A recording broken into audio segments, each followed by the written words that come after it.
How do you guys feel about spoilers? Like, are you quite casual about it? Like, if you get spoiled, it's not a huge deal? Or, like, to what level of information would you consider something a spoiler? Because I know some people who don't even like being told it was really good because that sets up a particular expectation. Expectations. For me personally, I give you a chance to think, Liam. Thank you.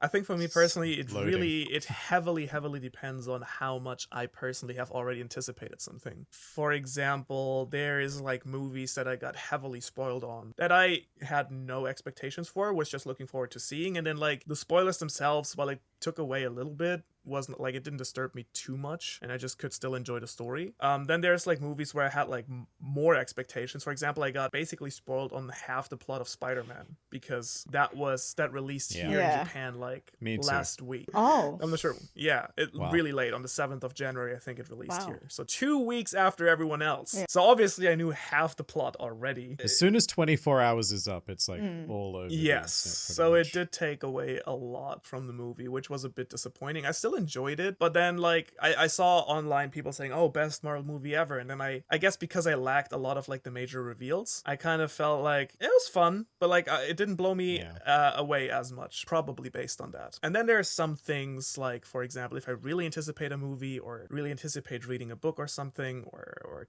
a manga chapter, if I get spoiled on that and I've been really excited to that, like I feel obviously very emotional about that. I think spoilers are a very interesting discussion because it goes further than just people talking about it on the internet, because I'm at the point where I am like a 3-decade-old man, and it's at the point where movie trailers themselves will spoil the film for me, because I can look at those trailers and I know what to expect. Like, I know to expect a big fight in this location. I know to expect a dramatic moment somewhere around here. And so there are certain films where you can watch the trailer and just sort of piece things together.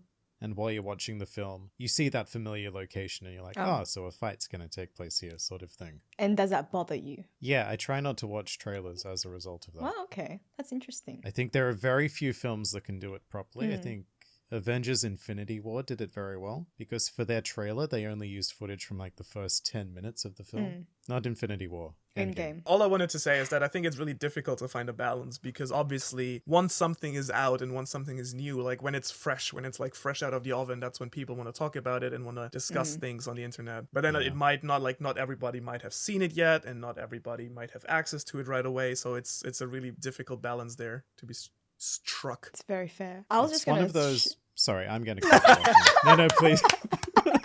I Liam, feel go bad. ahead. Please go first, ahead. Liam. Mine's going to derail the conversation a little bit because it's a bit of a story. So you go ahead, Liam. I just didn't want this to be the podcast where the two guys consistently talk over. Over the girl. Woman, But then Sophie's a strong, independent woman, so she'll... What were we talking about? Spoilers? Yes, spoilers and how it's difficult to strike a balance between it. Yeah, it's difficult because the onus kind of really unfortunately falls on the person not wanting to be spoiled to actively make sure that they're not spoiled. Like, you've got to sanitize your internet environment pretty much. You got to like put all of your blocked things into Twitter. You've got to purposely not visit websites for like days on end. It's probably good detox though. Oh yeah, get off Twitter. If you're on Twitter, just get off in general. But if you are, follow the podcast on Twitter. Blue Banana Podcast on Twitter. But get off Twitter. As you said, you want to talk about things while they're exciting, while they're hot, while you've got the passion for it. So it's a no-win situation. You've just got to kind of do it faster, or you're probably going to get spoiled. And I think it's also a bit, I put a bit of blame also on the companies. I'm not sure what the processes are behind releasing movies in different countries and what regulations there are.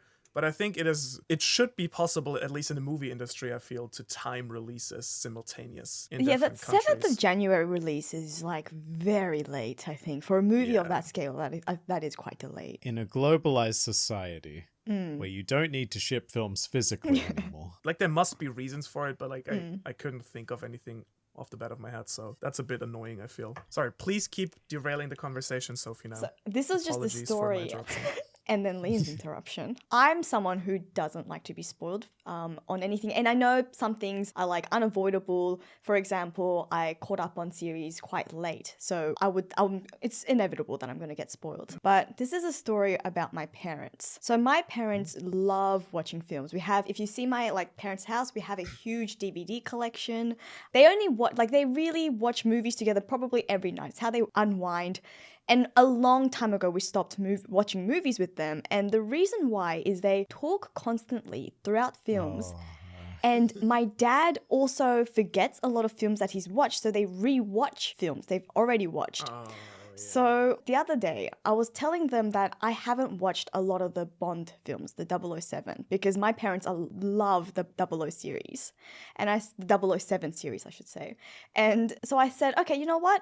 Let's watch it together. And we started watching not the first one, the first one with Daniel Craig in it. I think it's Casino Royale. Casino Royale. Yeah. And I get it, it's my fault, it's been out for ages, I should have seen it already by this point. But throughout the whole film, they're talking to each other going, did he betray them? Yeah, she betrayed him. No, you're going to find out the reason why he stabbed her in the back. Throughout the whole thing.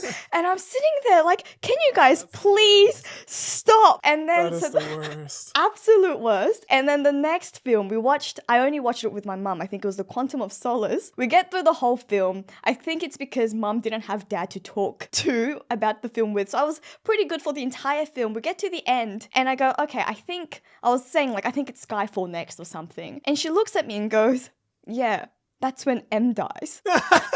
Oh, It's just so unwarranted. That's like the climax of the entire movie. yeah. I was so shocked when that happened when I saw Skyfall in the cinema. Like, damn. It was a really good film as well. It's like one of the better Daniel Craig ones. Oh, yeah. I mean, I did enjoy all of them, but there were definitely stronger and weaker ones. Yeah. Oh, yes. Well, needless to say, I haven't watched a film with them since.